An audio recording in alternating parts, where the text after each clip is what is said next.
नमस्कार विद्यार्थी मित्रांनो, अभ्यास अलर्ट या आपल्या यूट्यूब चॅनलवरती आपलं स्वागत आहे. तर विद्यार्थी मित्रांनो बघा, आज आपण पाहणार आहोत 12 जून 2026च्या अत्यंत महत्त्वाच्या चालू घडामोडी. तर व्हिडिओ पहिल्यापासून शेवटपर्यंत पाहण्याचा प्रयत्न करा. अतिशय महत्त्वाचे आणि निवडक प्रश्न असणार आहेत, जे की तुम्हाला कोणत्याही स्पर्धा परीक्षेमध्ये डायरेक्ट विचारले जाऊ शकतात. तर बघा, आजचा प्रश्न क्रमांक 1 आहे, प्रिन्सेस ऑफ आस्तुरियास अवॉर्ड 2026 जिंकणारा पहिला फुटबॉलपटू कोण बनला आहे? तर बघा, अतिशय महत्त्वाचा प्रश्न आहे. याचं उत्तर आहे बघा, Lionel Messi. Option number A याचं उत्तर असणार आहे. तर लिओनेल मेस्सी हा प्रिन्सेस ऑफ आस्तुरियास अवॉर्ड 2026चा खेळामधला जिंकणारा हा फुटबॉलपटू पहिलाच बनलेला आहे. ओके, लक्षात ठेवा. चला बघूयात आपण. बघा, प्रिन्सेस ऑफ आस्तुरियास पुरस्कार 2026 हा जिंकणारा पहिला वैयक्तिक फुटबॉलपटू लिओनेल मेस्सी हा बनलेला आहे. ओके, लिओनेल मेस्सी हे नाव लक्षात ठेवा. चला बघा, स्पेनमधील प्रतिष्ठित प्रिन्सेस ऑफ आस्तुरियास फाउंडेशनने जून 2026मध्ये या पुरस्काराची अधिकृत घोषणा केलेली आहे. चला बघा, या पुरस्काराच्या इतिहासामध्ये वैयक्तिक श्रेणीमध्ये हा बहुमान मिळवणारा मेस्सी हा जगातील पहिलाच फुटबॉलपटू ठरलेला आहे. तसेच बघा, पुरस्काराचे कारण काय आहे, तर मेस्सीला त्याच्या मैदानातील अद्वितीय फुटबॉल कौशल्यासोबतच गरीब व गरजू मुलांच्या शिक्षण आणि आरोग्यासाठी केलेल्या विशेष सामाजिक कार्यासाठी या पुरस्काराने गौरवण्यात आले आहे. तर बघा, मागील विजेते म्हणजेच 2025चे विजेते आहेत बघा, या पुरस्काराचे प्रसिद्ध टेनिसपटू सेरेना विल्यम्स हिने हा पुरस्कार 2025मध्ये जिंकला होता. तर लक्षात ठेवा. चला पुढचा प्रश्न बघूयात आपण. प्रश्न क्रमांक 2 आहे बघा, शिवराज्याभिषेक दिनाच्या सुवर्ण मुहूर्तावर कोणत्या देशाने छत्रपती शिवाजी महाराजांच्या भव्य पुतळा उभारण्याची घोषणा केली आहे? तर बघा, त्या देशाचं नाव आहे इस्रायल. ऑप्शन नंबर सी याचं उत्तर असणार आहे. तर चला बघूयात आपण. इस्रायल या देशाची राजधानी आहे बघा जेरुसलम. चला बघूयात आपण. बघा, इस्रायल या देशाने आपल्या देशामध्ये छत्रपती शिवाजी महाराजांचा भव्य पुतळा उभारण्याची नुकतीच घोषणा केलेली आहे. तर बघा, ही जी घोषणा आहे ती 6 जून 2026 रोजी शिवराज्याभिषेक दिनाच्या सुवर्ण मुहूर्तावर ही ऐतिहासिक घोषणा करण्यात आलेली आहे. आणि ही जी घोषणा आहे ती मुंबईमधील इस्रायलचे महावाणिज्यदूत, ज्यांचं नाव आहे यानिव रेवाच, यांनी माहितीही दिलेली आहे. तर बघा, याचा उद्देश काय आहे, तर भारत आणि इस्रायलमधील सांस्कृतिक व राजनैतिक संबंध अधिक दृढ करणे, तसेच इस्रायलमधील नागरिकांना छत्रपती शिवाजी महाराजांच्या शौर्याची आणि रणनीतीची ओळख करून देणे हा यामागचा मुख्य हेतू आहे. तर चला प्रश्न क्रमांक 3 बघूयात आपण. फोर्ब्सच्या रिअल टाईम अब्जाधीश या व्यक्ती यादीनुसार आशियातील सर्वात श्रीमंत व्यक्ती कोण बनले आहेत? तर बघा, त्यांचं नाव आहे Gautam Adani. Option number A याचं उत्तर असणार आहे. तर चला बघूयात आपण. बघा, फोर्ब्सच्या रिअल टाईम अब्जाधीश यादीनुसार गौतम अदानी हे आशियातील सर्वात श्रीमंत व्यक्ती बनलेले आहेत.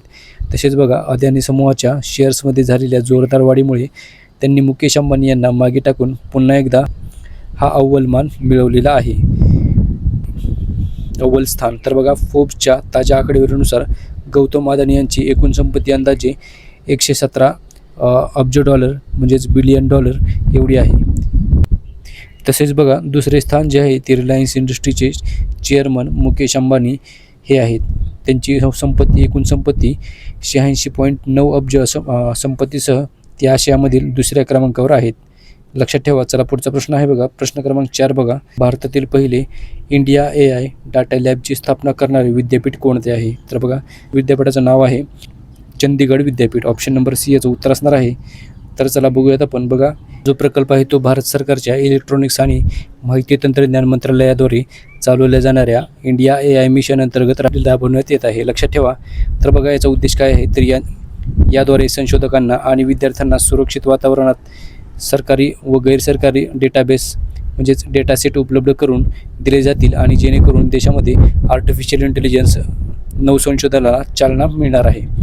चला पुढचा प्रश्न बघूयात आपण. प्रश्न क्रमांक 5 आहे बघा, 12 जून 2026पर्यंत भारतामध्ये घोषित करण्यात आलेल्या रामसर स्थळांची एकूण संख्या किती आहे?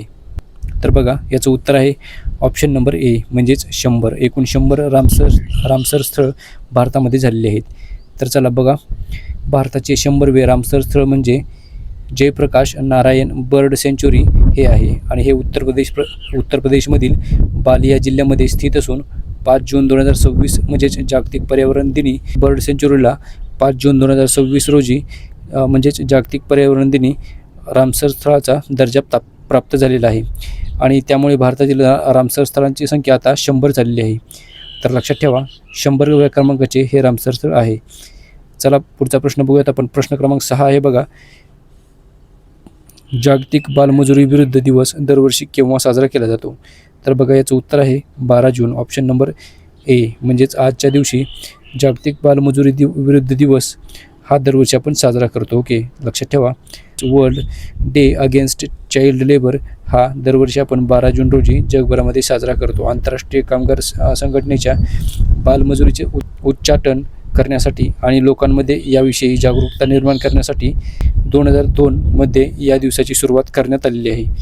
तसेच बघा 2026ची मध्यवर्ती कल्पना म्हणजेच 2026ची थीम आहे बघा या दिवसाची, red card to child labour, fair play for children, decent work for adults. बघ मराठीमध्ये अर्थ होतो बालमजुरीला लाल कार्ड, मुलांसाठी निष्पक्ष खेळ, प्रौढांसाठी सन्मानजनक काम ही या वर्षाची मुख्य थीम आहे. लक्षात ठेवा.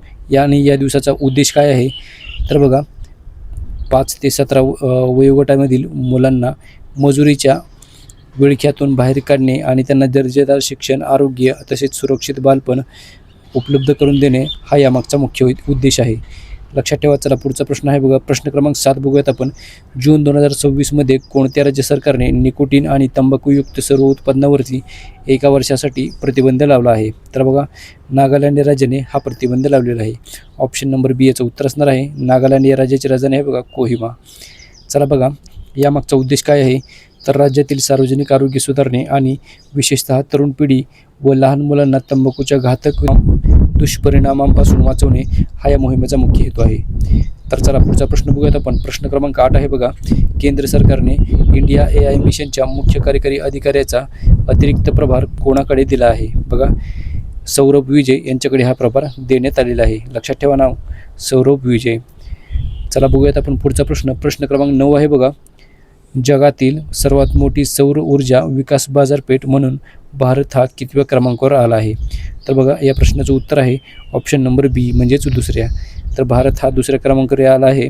जगातील सर्वात मोठी सौर ऊर्जा विकास बाजारपेठमधून भारत हा आता दुसऱ्या क्रमांकावर आला आहे. अमेरिकेला मागे टाकून भारत हा दुसऱ्या क्रमांकावर आला आहे. पहिल्या क्रमांकावर आहे बघा चीन हा देश. तर बघा पहिल्या क्रमांकावर आहे चीन, दुसऱ्यावर आहे भारत आणि तिसऱ्या क्रमांकावर आहे अमेरिका.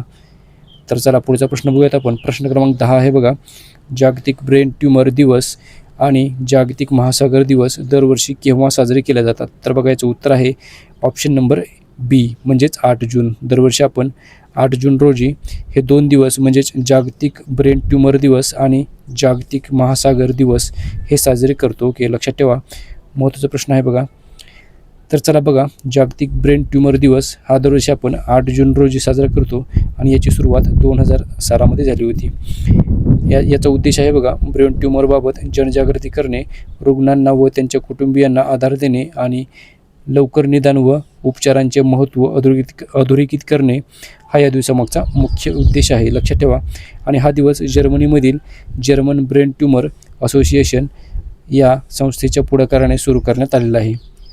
तसेच बघा जागतिक महासागर दिवस हा देखील 8 जून रोजी साजरा केला जातो आणि याचा उद्देश आहे महासागरांचे संरक्षण, सागरी जैवविविधतेचे जतन आणि समुद्री प्रदूषणाविषयी जनजागृती करणे हा यामागचा मुख्य उद्देश आहे. 2008मध्ये युनायटेड नेशन्सने 8 जून हा दिवस अधिकृत जागतिक महासागर दिवस म्हणून मान्यता दिली होती. ओके, लक्षात ठेवा.